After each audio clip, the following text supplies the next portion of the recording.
You ever get that weird, panicky feeling just by looking at your to-do list? It's a real thing. Today, we're going to dive into why your brain sometimes treats future tasks like they're immediate, terrifying threats. I mean, seriously, think about it.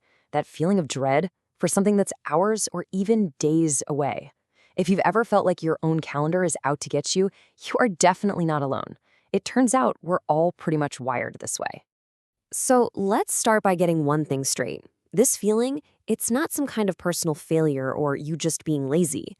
It's a genuine physical response that's actually happening inside your brain. What you're feeling is this really deep biological reaction.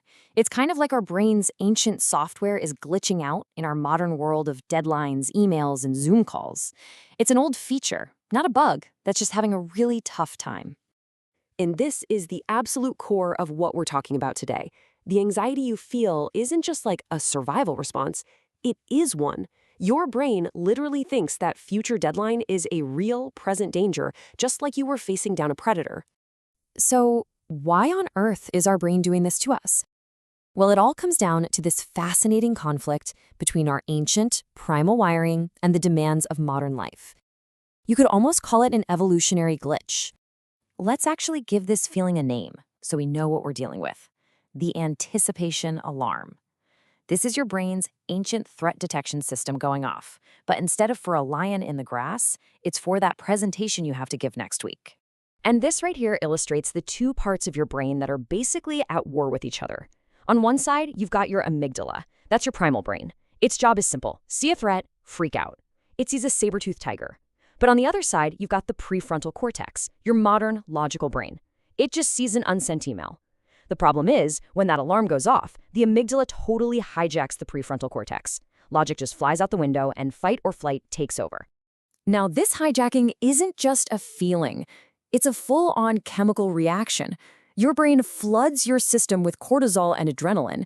And yeah, this hormone cocktail is fantastic if you need to outrun a bear. But it's absolutely terrible for productivity. It makes a distant, abstract task feel like a clear and present danger that's happening right now. So what happens when this alarm goes off? Well, it often kicks off this really destructive cycle, and it's the root cause of a behavior we all know and, well, maybe don't love: procrastination. And this loop is just so insidious. Here's how it works. First, just thinking about the task triggers the alarm. Then, that spike in anxiety makes you want to avoid it, right? Because avoiding a threat feels good for a second. But of course, the task doesn't vanish. It just gets bigger and more urgent, which means the next time you think about it, that anticipation alarm comes roaring back, but even louder this time. So the real takeaway here is this. This cognitive glitch has massive real-world consequences.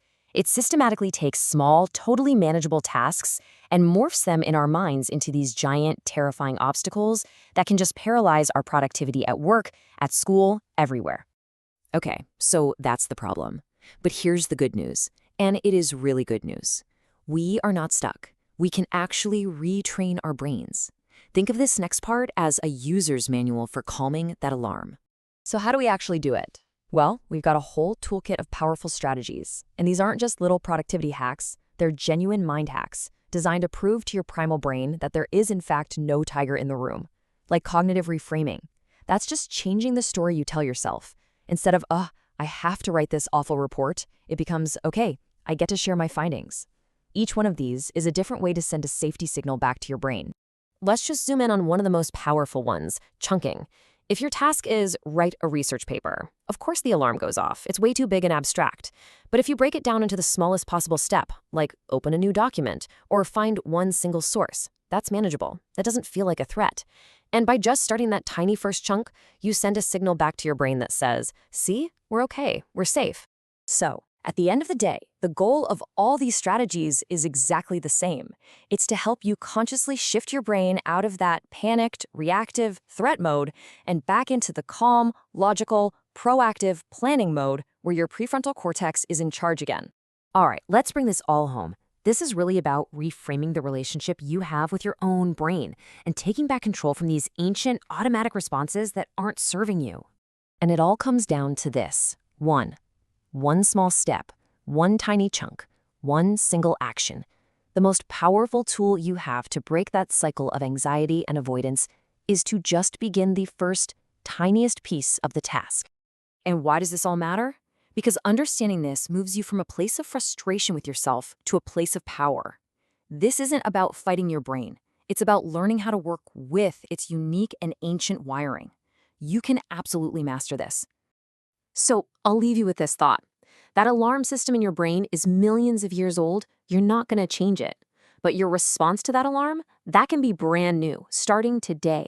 The choice is yours. What's your next move going to be?